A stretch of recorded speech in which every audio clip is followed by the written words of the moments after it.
베드로후서 1장 19절부터 21절입니다. 우리 한 목소리로 같이 읽읍시다. 베드로후서 1장 19절에서 21절. 또 우리에게는 더 확실한 여인이 있어 어두운 데로 같으니 날이 새어 샛별이 너희 마음에 떠오르기까지 너희가 이것을 주의한 것이 옳으니라. 먼저 알 것은 성경의 모든 예언은 사사로이 풀 것이 아니니 예언은 언제든지 사람의 뜻으로 낸 것이 아니요 오직 성령의 감동하심을 받은 사람들이 하나님께 받아 말하는 것이니라. 아멘. 예, 분명히 우리 서신서적 구약은 구약대로 신약은 신약대로 사람이 기록했습니다. 마태가 기록했고요, 누가가 기록했고요, 요한이 기록했고요, 혹은 베드로가 기록했고요, 바울이 기록했고요.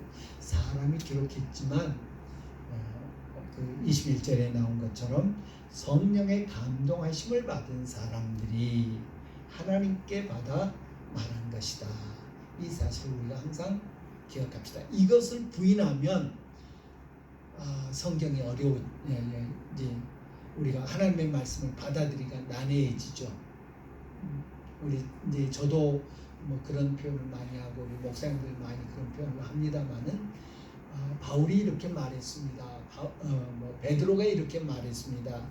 라는 표현을 쓰지만 그들은 그렇게 말하게 된 동기가 뭐냐, 목적이 뭐냐, 하나님의 성령이 감동을 주셔서 그렇게 말한 것이다 라는 것을 기억합시다.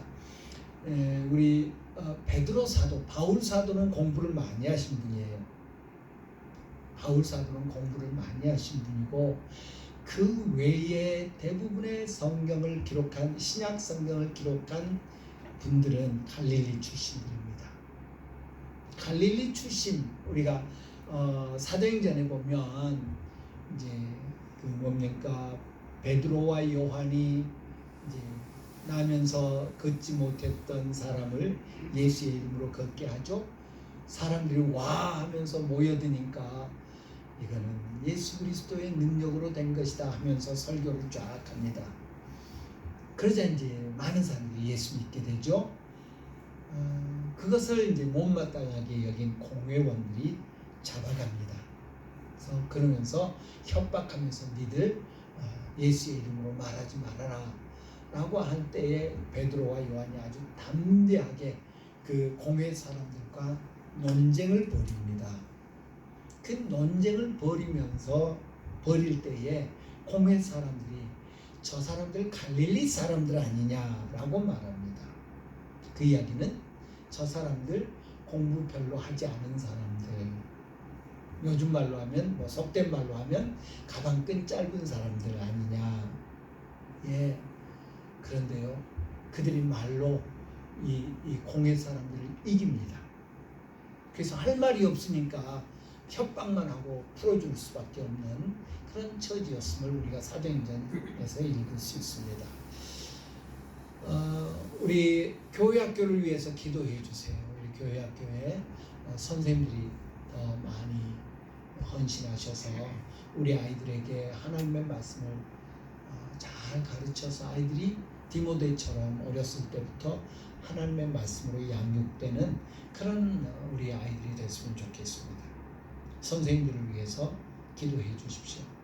되게 교회학교에서 아이들 좀 가르치는 선생님으로 좀 봉사해 달라고 그러면 열이면 한 7, 8은 꼭 그래요. 아는 게 없어서, 잘 몰라서. 그런데요,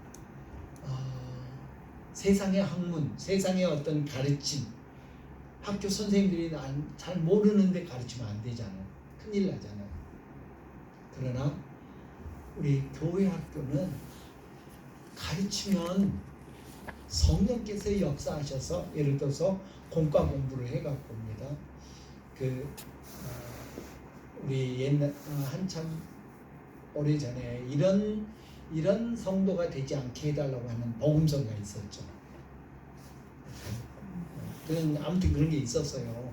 그 복음서나 가사 중에 보면 이제 교회 가면서 공과 공부 준비하는 교사가 되지 않게 해달라고. 저도 교회 학교 전에 이제 청년 때 교회 학교에서 이렇게 가르친 적이 있습니다만 때로 그럴 때가 있어요.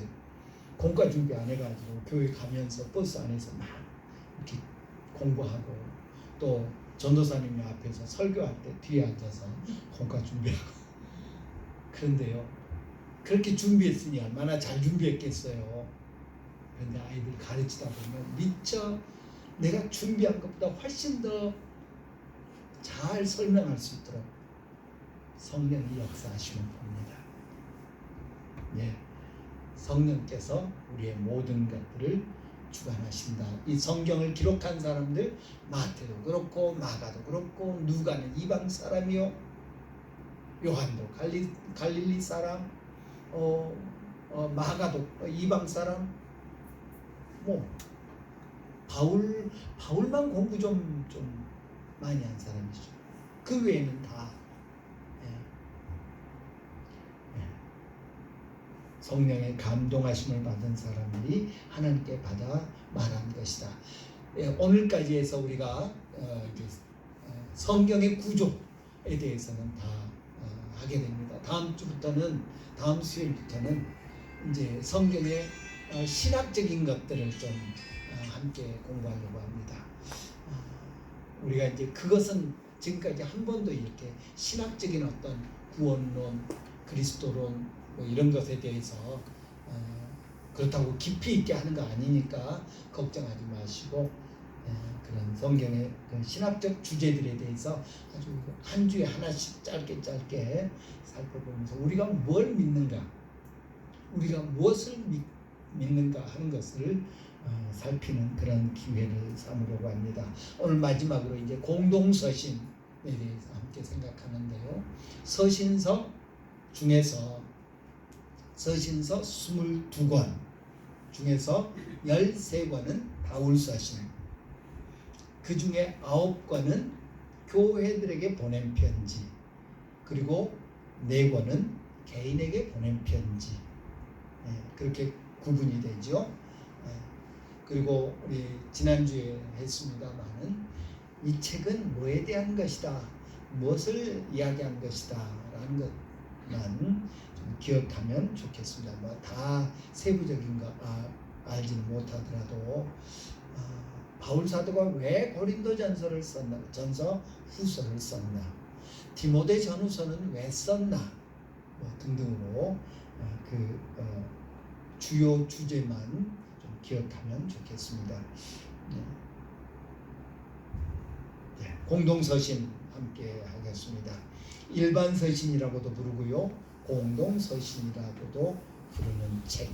공동서신, 지난번에도 말씀드렸습니다만 이 공동이라고 하는 것은 공동체, 그런 의미를 갖고 있습니다. 바울서신은 특정 대상을 향해서 썼습니다. 바울은 교회는 어떤 특정 교회, 고린도 교회, 로마 교회, 갈라디아 교회, 에베소 교회들에게 썼죠. 또 개인에게 쓸 때도 개인이 받는 사람이 분명히 있었습니다. 뭐 디모데, 디도, 빌레몬 뭐 이런 사람들이 있습니다. 그들에게 각각 특정한 특별한 이 목적, 뭐 빌레몬서 같은 것은 오네시모 종용서의 조라 뭐 이런 거, 디도서는 고린도전서, 고린도후서, 디도서 이런 것들은 목회서신이라고 그러죠. 그레데라고 하는 섬에서 목회하고 있던 디도에게 편지하면서 교회 일꾼 세울 때는 이러이러한 사람들을 세워야 된다라는 것 지도하고 가르치고, 디모데도 마찬가지죠. 그렇게 특정 어떤 대상에게 쓴 편지라고 한다면 이 공동서신 혹은 일반 서신들은 거의 대부분 모든 성도들을 대상으로 쓴 편지다. 요한 2서, 요한 3서는 특정한 대상이 있습니다만은 대부분의 책, 거의 모든 책이 모든 성도들, 물론 바울 사도가 쓴 편지도 고린도 교회에 쓴 편지인데 뭐 갈라디아 교회 성도들이 읽으면 안 되느냐? 그건 아니죠. 다에 적용됩니다만은 특정한 문제나 특정한 어떤 상황을 염두에 두고 쓴 책들이다라는 것을 볼 수 있습니다. 크리스천 대중들에게 보낸 편지, 그래서 공동체에게 보냈다 이렇게 생각하시면 될 겁니다. 일반 서신도 마찬가지, 일반적인 어떤 특정한 주제가 아닌 일반적인 신앙생활에 대해서 쓴 것이다 라고 해서 일반 서신 이렇게 생각할 수 있습니다. 여러 저자들이 쓴 9개의 편지, 그 저자들 가운데는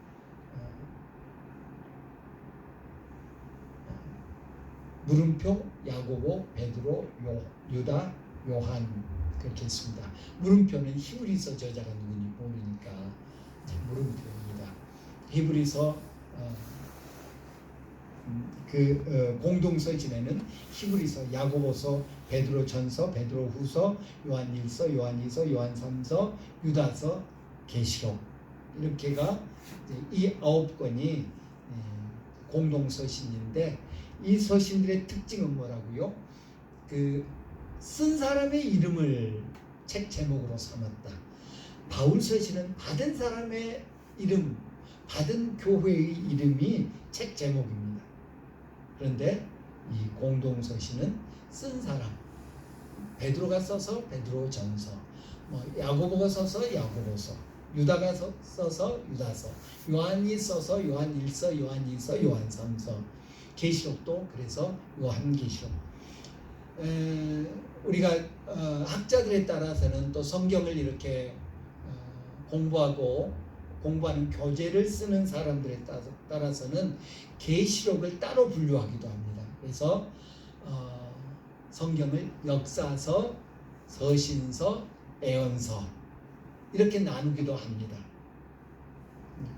이 계시록은 애언서다라고 하는데 계시록도 편지 형식입니다. 물론 누가복음을 보면 누가복음이나 사도행전도 서신이었죠.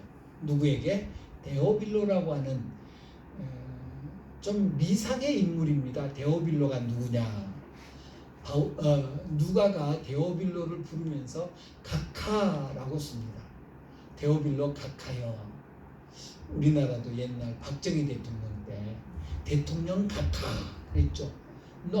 아주 높은 사람, 왕 같은 사람을 이제 칭하는 표현입니다. 지금 지구상에 존재하는 여러 나라들 가운데 왕이 있는 나라가 참 많이 있죠. 전에 우리 대통령이 스페인을 방문했을 때 스페인 국왕이 맞이했죠. 스페인 역사상 가장 성대하게 맞이했다고 그래요. 그 국왕 궁전에서 이렇게 아주 성대하게 맞이했나 봅니다. 왜 그랬는지는 잘 모르겠는데 아무튼 여러 나라들이 있는데 왕임에도 불구하고 옛날 같은 그런 왕의 위엄, 왕의 권위는 거의 없다고 봐야죠. 그래서 각하라는 표현을 잘 안 씁니다만은 영국 여왕에게는 꼭 각하를 붙입니다. 그리고 이제 로마에 있는 나라 어디죠? 바티칸이라고 하는 가톨릭 교황이라고 그러죠. 교황, 황제 이런 표현을 쓰는데 로마 우리 대통령도 가톨릭 신자여서 이탈리아 가면 꼭 그 교황을 뵙더라고요. 그래서 2번 만났죠. 이번에도 가서 만나서 그 교황한테는 꼭 각하라고 그렇게 붙입니다. 아무튼 누가가 데오빌로 각하, 근데 데오빌로가 어떤 인물인지는 잘 알려지지 않고 있습니다. 아주 높은 사람이다. 그리고 기독교에 지대한 관심이 많은 그런 높은 사람으로 여겨지고 있는데 정확하게는 알지 못합니다. 학설이 여러 가지여서 그냥 모른다고 하는 게 좋을 겁니다. 아무튼 그것도 편지 형식입니다만은 그 내용이 예수님의 역사 또 교회의 역사를 담고 있어서 이제 서신서라고 하지 않고, 마찬가지로 계시록도 소아시아 7교회에 보낸 편지죠. 아주 그 계시록은 요한이 썼으면서도 대상이 분명한, 그래서 소아시아의 7교회들에게 보내는 편지이면서 그 내용의 대부분이 장차 일어날 애언을 담고 있어서 그것을 따로 애언서로 분류하기도 한다. 참고로 알아두시면 좋겠습니다. 아까도 말씀드렸습니다마는 이 공동서신은 일반 기독교 대중들에게 보내는 편지, 그래서 어떤 특정한 교회나 특정한 그런 대상을, 개인을 향해서 쓴 것들은 아니더라. 그리고 이것은, 이 공동서신의 특징은 저자의 이름으로 책 제목을 붙여서 바울 서신이 수신자, 받는 사람의 이름으로 책 제목을 정한 것과는 좀 차이가 있더라 하는 것을 우리가 발견할 수 있습니다. 공동서신, 일반 서신의 내용을 한번 살펴보면요, 히브리서를 생각할 수 있습니다. 히브리서 역시 매우 교리적인 책이다. 히브리서 역시 매우 교리적인 책이어서 이 책은 유대인 청중들에게 구약의 진리에 의존해서 신약의 진리를 가르쳐 주는 것이다. 그래서 이 히브리서를 가리켜서 그 구약의 주석서다라는 그런 별명을 붙여서 이야기합니다. 예수님이 메시아다.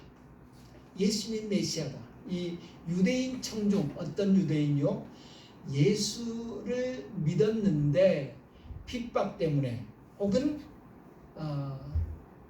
다른 유대인들이 회유해서 다시 유대교로 돌아간 혹은 돌아가려고 하는 그런 유대인 그리스도인들에게 쓴 편지입니다. 그래서 이 책은 신약의 진리가 뭡니까? 복음이죠. 복음이 뭡니까? 예수 그리스도. 예수 그리스도를 구약으로 설명합니다. 왜? 유대인들이 지금 유대교 사람들이, 예수 안 믿는 유대인들이 예수 믿는 유대인들에게 이제 협박도 하고 회유도 하고 그렇습니다. 야, 너 예수 믿어봐야 예수 곧 온다더니 안 오지 않냐, 뭐 이러면서. 니들 예수 믿다가 이렇게 핍박당하지 않냐. 이 히브리서는 그 다른 복음서에 비해서, 다른 그 서신들에 비해서 조금 늦게 쓰여진 것 같습니다. 제가 여러 차례 말씀드렸습니다마는 히브리서 11장 후반부에 보면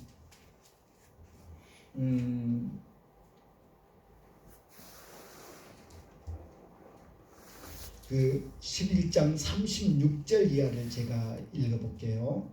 또 어떤 이들은, 히브리서 11장 하면 믿음장 아닙니까?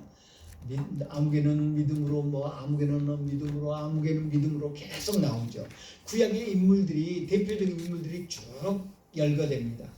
그리고 나서 36절 이하에 보면 또 어떤 이들은 조롱과 채찍질 뿐만 아니라 결박과 옥에 갇히는 시련도 받았으며 돌로 치는 것과 톱으로 켜는 것과 시험과 칼로 죽임을 당하고 양과 염소의 가죽을 입고 유리하여 궁핍과 환난과 확대를 받았으니 이런 사람은 세상이 감당하지 못하느니라.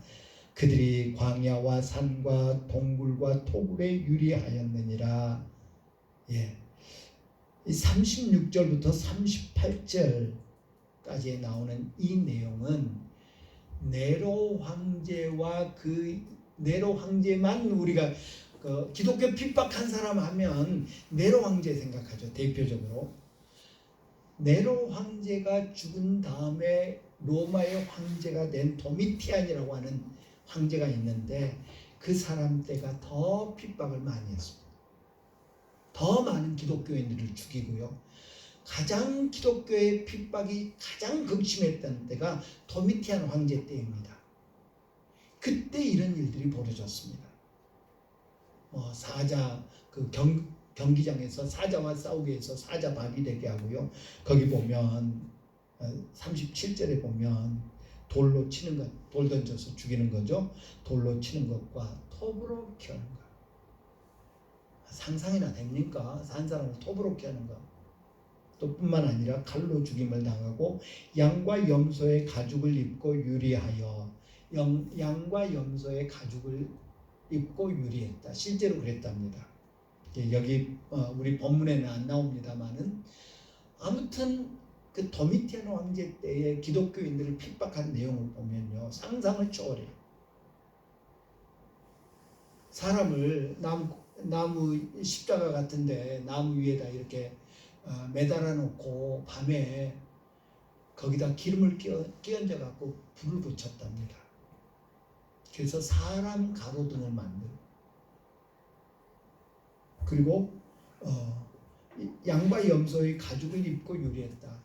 양가죽, 염소가죽을 사람의 몸에 입혀놓고 딱 이렇게 조여놓으면, 그리고 이제 다니게 한답니다. 그러면 그 다니는 사람들이 고통스러워가지고 소리를 지르고 그 끔찍한 모습을 보고 백성들이 꼼짝 못하게 하기 위해서. 왜? 양이나 염소 가죽이 이제 시간이 지남에 따라서 마르잖아요. 마르면 쪼그라들잖아요. 걸을 수는 있는데 그걸 풀 수 없으니까 그렇게 죽어가는, 압박을 당해서 죽어가는 겁니다. 그러면서 너무 힘들어서 소리 지르면 그걸 보는 사람들이 막 겁에 질리고 이런 모습이 묘사되거든요. 그리고 거기 토굴 이야기가 나오죠. 터키 가면 그 카파도키아 그런 데 가면 막 토굴이 이렇게 있고 토굴 안에 교회가 있고 그래요. 바로 그 이야기죠. 도망가서 굴에 숨어 사는 그런 모습. 이 로마 시대의 모습이에요. 그러니까 이 네로나 도미티안 때의 그 환란을 기록하고 있어요. 그 이야기는 60년대 후반쯤에 기록됐다는 이야기예요. 예. 그런 핍박에 견디지 못해서 기독교를, 예수 믿는 것을 포기하는 사람들에게, 특별히 유대인들에게 예수님은 우리가 포기해서는 안 될 뿐이다. 봐라, 구약에 이렇게 예언했는데 그분이 이렇게 이루셨지 않냐. 구약과 예수님을 비교해서 예수님은 믿음을 포기해서는 안 될 뿐이라는 것을 강조하는 것이 히브리서의 내용입니다. 저는 이 뒷부분, 앞에 뭐 믿음 좋으신 구약에 여러분들 아브라함을부터 시작해서 이제 쭉 나오는데, 그런 분들은 그러나 보다 하는데 이 히브리서 11장 36절 이하의 이 모습, 또 멀리 갈 필요 없죠. 우리 6.25 때나 일제시대 때 우리 믿음의 선조들, 주기철 목사님 같으신 분들 그 당했던 고난을 이렇게 보면서 참 우리는 너무 편하게 신앙생활한다 하는 그런 생각을 하고 미안하고 부끄럽기도 하더라고요. 예, 야고보서 그러면 우리가 떠오르는 게 뭐죠? 행함이 없는 믿음은 죽은 거다. 예, 이 야고보서가 경전화되면서 논란이 많이 있었다고 합니다. 이제 베드로 사도도 베드로 전서를 쓰면서 이미 이제 바울 사도의 서신들이 이제 경전으로 이렇게 받아들여지고 있음을 암시합니다. 초대 성도들이 바울 서신을 읽으면서 바울 서신을 통해서 예수 믿는 것이 이런 거구나 라고 깨닫게 되는데, 그 바울 서신의 내용과 이 야고보서의 내용이 조금 다른 듯 보입니다. 바울 서신은 뭡니까? 오직 믿음이죠. 너희가 그 은혜로 인하여 구원을 얻었나니 행해서 난 것이 아니라 하나님의 선물이다. 행위와 믿음을 놓고 바울 사도는 행위는 아니야 하면서 믿으면 된다 강조하는데, 이 야고보서는 행위와 믿음을 놓고 행함이 없으면 믿음은 죽은 거다라고 말을 합니다. 그래서 정반대되는 주장을 하는 것처럼 보입니다. 그런데 원래 그게 아니라는 거죠. 야고보가 주의 형제 야고보죠. 사도 사도해지는데 이제 주의 일을 하니까 사도라고 해도 되겠지만 엄격한 의미에서 사도는 아니지요. 그 예수님의 12제자 중에 한 사람이 아니었으니까. 아무튼 그 야고보가 강조하는 것은 믿음이 필요 없다, 행함이 있어야 된다가 전혀 아니죠. 행함이 없는 믿음을 이야기하고 있는 것이다 라는 것을 우리가 기억해야 될 것입니다. 그래서 일상생활에서 기독교 믿음의 적절한 실행, 믿음을 실천하는 것을 강조하고 있는 그런 모습이라는 사실을 우리가 기억합시다. 행함이 없으면 행하지 않으면 구원 못 받아, 결코 그렇지 않죠. 그러나 우리의 믿음은 행함을 통해서 입증되어져야 된다라는 것을 강조하는 것이 야고보서의 내용이다라는 것입니다. 예수님이 비유로 말씀하시죠. 천국을 비유로 말씀하시면서 우리가 흔히 말하는 당자의 비유, 둘째 아들의 비유를 이야기하죠. 둘째 아들이 돌아온 다음에 어떤 삶을 살았을까? 성경 예수님은 그것에 대해서는 말씀하시지 않지만 우리가 이렇게 상상해 볼 수 있죠. 둘째 아들이 나갔다가 거지 신분이 돼가지고 돌아왔어요. 아버지가 그 신분을 다시 완전하게 회복시켜줘요. 그 다음은 어떻게 됐을까? 그 다음 그 둘째는 어떻게 살았을까? 또 허랑방탕하게 살았을까? 아니겠죠. 아들답게 살았겠죠. 아버지가 기뻐하는 일을 위해서 아들답게 살았을 것입니다. 그 아들답게 사는 것, 그것이 우리의 믿음의 표현이다. 우리가 회복됐다, 구원받았다, 하나님의 자녀가 됐다, 하나님의 백성이 되었다는 증거가 뭐냐? 하나님의 자녀답게 사는 것이고 하나님의 백성답게 행동하는 것이다 라는 거 우리가 기억해야 되겠습니다. 행함이 필요 없다, 그 구원파가 하는 이야기입니다.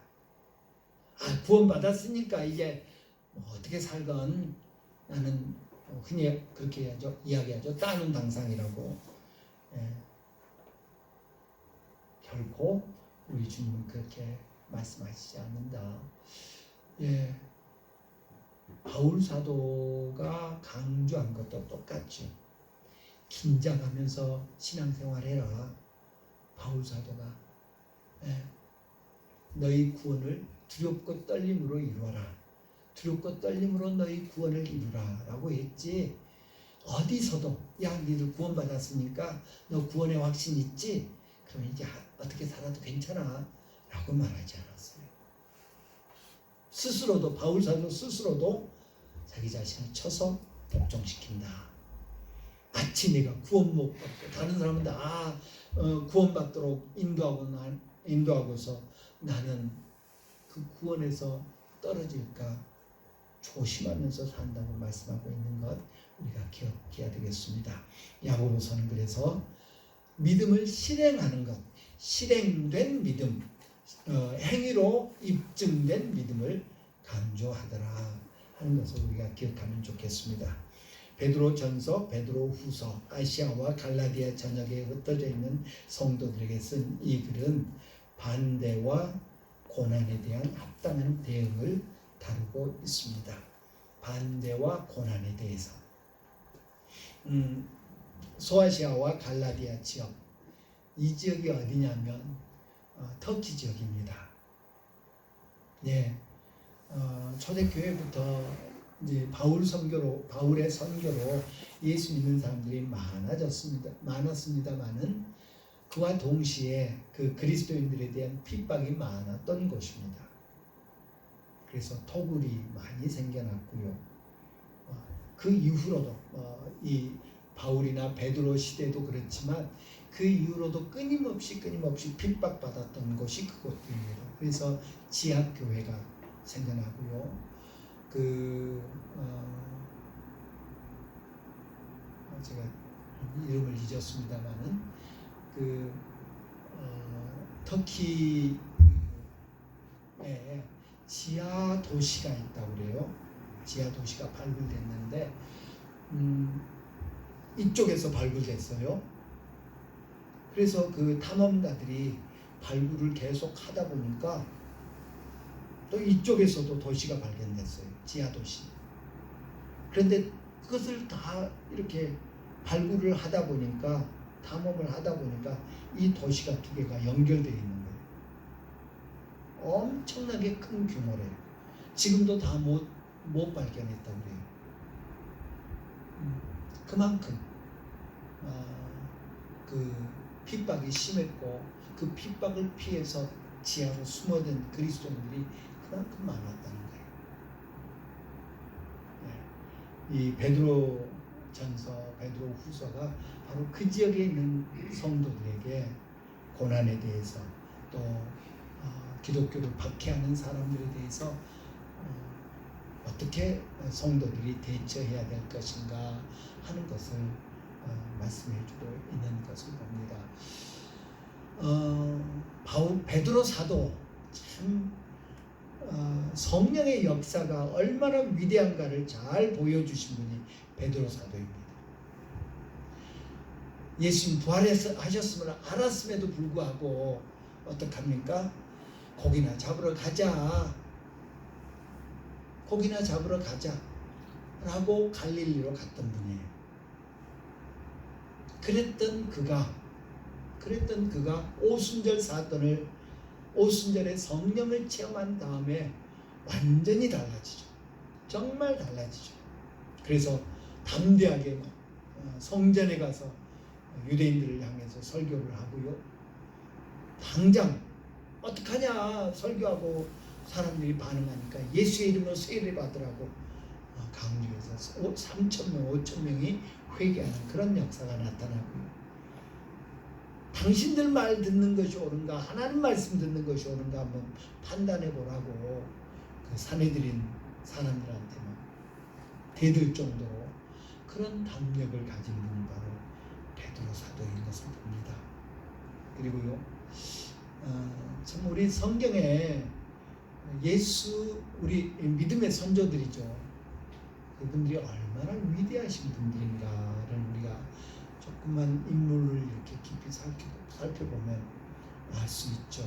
예수님, 지금 로마 교황청의 교황이 베드로의 직계 후임자라고 그렇게 이야기하잖아요.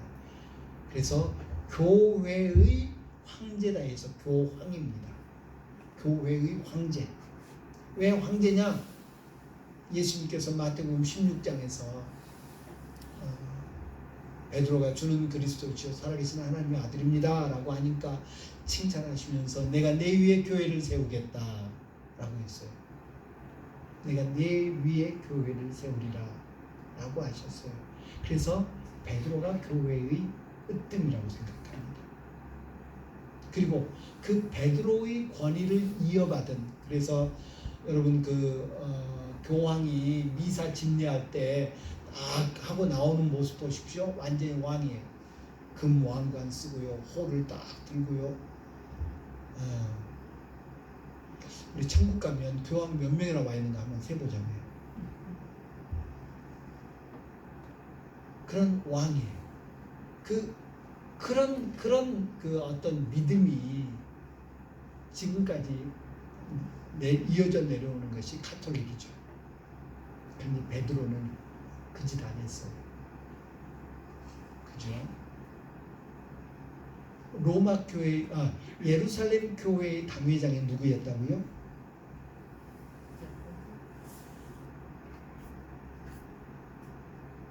예루살렘 교회의 당회장.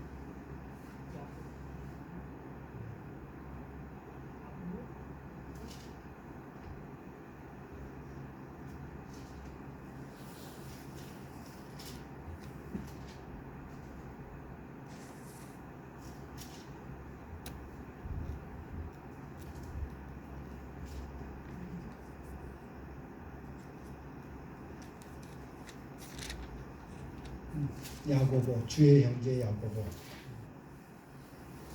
갈라디아서 1장 19절 보면 나오죠. 주의 형제 야고보 외에 다른 사도들을 보지 못하였다. 다른 사도들이 다 떠났잖아요. 베드로도 떠났어요. 뭐하러? 전도하러, 선교하러. 대신 예루살렘에 남아있는 사람은 예수님의 동생 야고보였어요. 야고보가 담임 목사였어요. 예루살렘 교회의 담임 목사. 기꺼이 자리를 내주고 자기는 선교하고, 그래서 로마에서 순교 67년에 순교한 것으로 알려지고 있습니다. 그런 사람이 지금은 그런 권위를, 그런 직분을 이어받은 사람이 지금은 왕관을 쓰고 금호를 들고 축복만 하고 있어요. 잘못됐죠? 주님은 그 어떤 사람에게도 그런 권위를 주시지 않았어요. 전에 말씀드렸죠? 옆으로 좀 나갑니다마는, 내가 네 위에 교회를 세우리라. 너는 베드로다. 너는 베드로다. 베드로가 무슨 의미라고요? 베드로와 페트라, 페트로스와 페트라는 다르다고 전에 제가 설명을 드렸습니다. 베드로는 조약돌 같은 돌을 의미해요. 예수님 말하는 페트라는 우리 전에 예루살렘 성지순례 가신 분들, 요르단의 페트라라고 하는 엄청 큰 바위에 막 이렇게 무덤도 파놓고 뭐 이렇게 전 같은 거, 무슨 재단 같은 것도 만들어 놓고 하는, 페트라는 큰 바위를 의미하고, 페트로스, 베드로죠. 페트로스는 작은 돌을 의미해요. 작은 돌. 베드로는 작은 돌에 불과해요. 페트라는 그럼 뭐냐? 주는 그리스도시요 살아계신 하나님의 아들이라고 하는 베드로의 신앙 고백이 반석인 거예요. 우리가 말씀을 듣고 행하는 자는 그 집을 어디에 지은 것과 같고, 반석 위에 지은 것과 같고, 반석이에요. 듣고 행치 아니한 자는 그 집을 모래 위에 지은 자 같다 라고 하실 때, 반석이 바로 페트라예요. 페트라. 네. 베드로 나와서 좀 말이 옆으로 갔습니다. 고난에 합당한 대응을 어떻게 할 것인가를 다루고 있고요. 요한 1서, 2서, 3서. 요한 사도 그러면 별명이 뭐라고요? 사랑의 사도. 그래서 요한 1서 특별히 보면 사랑에 대해서 많은 이야기를 하고 있죠. 하나님은 사랑이시다. 그래서 사랑의 교회, 서울 서초동에, 지금 서초동인가? 사랑의 교회가, 그래서 그 말씀 따라서 사랑의 교회라고 이름을 지었습니다만은, 하나님의 사랑과 그리스도의 삶에서 하나님의 사랑이 역사하는 것을 다루는 사도 요한의 편지. 하나님은 사랑이시다. 따라서 우리도 사랑하는 사람이 되어야 된다. 하나님이 우리를 사랑하셨은즉 우리도 서로 사랑하는 것이 마땅하다. 보이지 않는 하나님을 사랑한다고 하면서 보이는 사람을, 형제를 사랑하지 못하는 건 거짓말이다. 기독교는 사랑이다. 왜? 하나님이 사랑이시니까 라는 것을 말씀하는 책이 요한 1, 2, 3서입니다. 유다서는 경고의 책입니다. 불경건한 생활에 대한 짧지만 강력한 경고를 다루고 있습니다. 경건치 아니하는 자들에게 하나님의 진노가 임할 것이다. 계시록은 예언의 본질이죠. 종말의 본질과 연대기를 다루는 매우 예언서의 거장, 예언서의 거목, 그렇게 말할 수 있겠죠. 성경에 보면 예언서 장차 이렇게 된다 하는 그런 부분이 많이 있죠. 대표적으로 다니엘서, 또 마태복음 25장 같은 경우 장차 마지막 때에 이런 징조가 있을 것이다 등등을 다룹니다. 그럼에도 불구하고 그 다니엘서나 마태복음 25장은 이 계시록에서 그 반모섬에서 하나님께서 우리 주님께서 요한에게 장차 될 일을 계시해 준 것을 이렇게 보조하는 그런 역할을 한다고 말할 수 있을 것입니다. 아주 이제 예언이 풍성한 그런 책이고요. 그러다 보니까 예언서 가지고 온갖 이단들이 다 태어났습니다. 이단치고 예언서를 이렇게 이용하지 않는 이단이 없는 것 같습니다. 우리 인류 역사상 나온 모든 이단들이 다 그렇습니다. 뭐 안식일 교회도 그렇고요, 또 여기 몰몬교도 그렇고요, 또 우리나라 이단들 문선명, 박태선으로 이렇게 대표되는 이단들, 그 뭡니까?